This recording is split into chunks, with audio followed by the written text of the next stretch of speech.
was recorded in Boston, Massachusetts on Saturday, the 27th day of April of the year 2019. You ask for it. And the reason that you ask for it is because you've been living some of what our friend has been living. In fact, it came up a few times here today, a sort of feeling that life should be moving faster for you and that you should be having more fun that you're having and that it should be easier to understand. So we're going to recap. Are you ready for that? You are the creator of your own reality, but if you're like most humans, you've been going about it in a rather physical, conventional way where you're counting on action, you're counting on effort, you believe in sacrifice and trying hard, and you believe in competition, and you're aware of where you stand in relationships to others, and in all of that you're doing just fine. You've come out ahead in many ways, and most people who look at you are thinking that you're doing all right, and you've developed some attitudes of feeling proud of yourself, and that's all good. And with all of that said, you are still dreaming far beyond your current ability to reach it, and that is causing discord within you because you want more than you're letting in. And we can talk all day about applying more action or about giving something more time. We can talk all day about moving up the emotional scale, about finding processes that make you feel better. We talk a lot, we do talk all day about reaching for the thought that feels the best, because we know that the thought that feels the best is the thought with least resistance, and the thought with least resistance is the thought that has most power. But today you've moved by the power of your desire into something that we don't encourage very often. We witness it from time to time, and it's what you would call a sort of quantum leap. And a quantum leap happens when there are enough people who are focused upon something that they desire, even though it may feel nebulous, as it has somewhat in this room today, in an atmosphere of lots of non-physical focus, so that there's enough shifting. It's also called a paradigm shift, when there's enough shifting in the energy to make a real difference in the way you stand, so that your point of attraction is shifted enough that you will begin to see results that will make you believe. We would like it if we could offer enough clarity of knowing, and Esther could match up with enough words, and we could reach out into the audience and find enough demonstrators of conversation that it would be really easy for you to make that shift just based upon what happened today. In other words, wouldn't it be nice if we could just know it so much and speak it so clearly that you could hear it and know it too, and go off and perform the joyous life experience that you want to live? But that's not how it works, because words don't teach. It's only life experience that teaches. And so instead, what we do is offer words, and maybe enough of them that you find resonance with what you've already lived. And then from the conversation that we have, you take away with it a decision that you've never made before. A decision that's a strong enough decision that the decision will stand even in the face of the other things that you're usually living. A decision to reach for a thought, any thought that feels good, and to embrace it long enough that it blooms into something that is more. We've been saying to you for a while that when you watch someone like Esther standing on a stage and speaking with clarity and certainty, she certainly appears to believe what she's saying, that often you might go away as members of an audience thinking, well, that's someone who certainly has a philosophy of life, and that person certainly does believe it, and I got some tips from it that maybe I can apply. But as far as any real practical movement in your energy, not a whole lot happens with a conversation. It's in a room like this on a day like today. But if one of the things that you heard was, when you meditate, you stop thought, and when you stop thought, you stop resistance, and when resistance stops, your vibration rises, and when your vibration rises, you find vibrational equivalency with your inner being. If that thought captivated you enough that you decide that you're going to set some time aside every day to quiet your mind, and you quiet your mind and you get to that sort of detached place, and nothing earth-shattering happens during your meditation except that you got sort of numb and didn't try hard and didn't have any thoughts. And then as you came out of meditation, maybe something occurs to you that feels like something that you want to do. It feels like the things that we were describing here. It's an uplifting feeling. It's not a world-changing feeling. It's not necessarily a big call to action. You're not all of a sudden calling your friends and saying, I've got the secret to life. It's just an idea that felt fresh and light, and it felt good to you, and it felt good enough to you. And because you've been meditating and you have no resistance, in your absence of resistance, you feel inspired to treat yourself to the journey of a good feeling thought.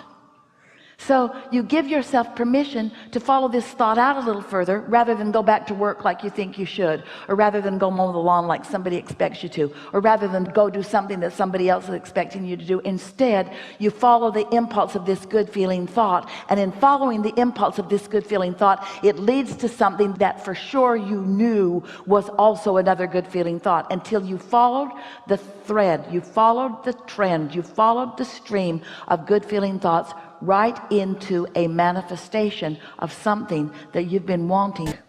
Contrast keeps me asking all over the place, and when I ask, I activate the end of the stick of what I don't want, and I also activate the end of the stick of what I do want, and the activation of the end of the stick of what I do want becomes my vibrational reality, my vortex of creation.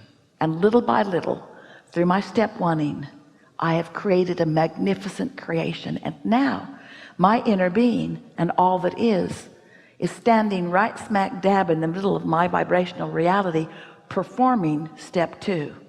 I ask, they are giving, because they know the path to everything. They know where you stand in relationship to everything that you want. They know what resistance you've sprinkled along the trail, and they are not mad at you for sprinkling resistance along your trail. They know where it is, and they know how to guide you around it. They know what thought to offer to you that will give you an impulse to go over there, and then what thought to offer to you to give you an impulse to go over there. So step one is done, and so is step two. Step three is you meditated yourself into step three. You quieted your mind and you stopped resistance. Step three is getting into the receiving mode, and all that get into the receiving mode means is releasing resistance, because when you hold the cork under the water, that's resistance. When you let go, it bobs up to the vibrational equivalency of who you really are. So step three is what we've been talking about. You find alignment with your source energy. You find, through quieting your mind, the vibrational equivalency of what your inner being knows. Step one, step two, step three. Now you've tasted it, you like it.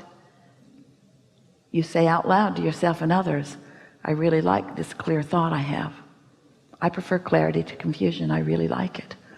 I love being in love. I love loving, you say. I love loving, and because I love loving, I reach for thoughts that are loving. And so through the process of meditation, hint, hint,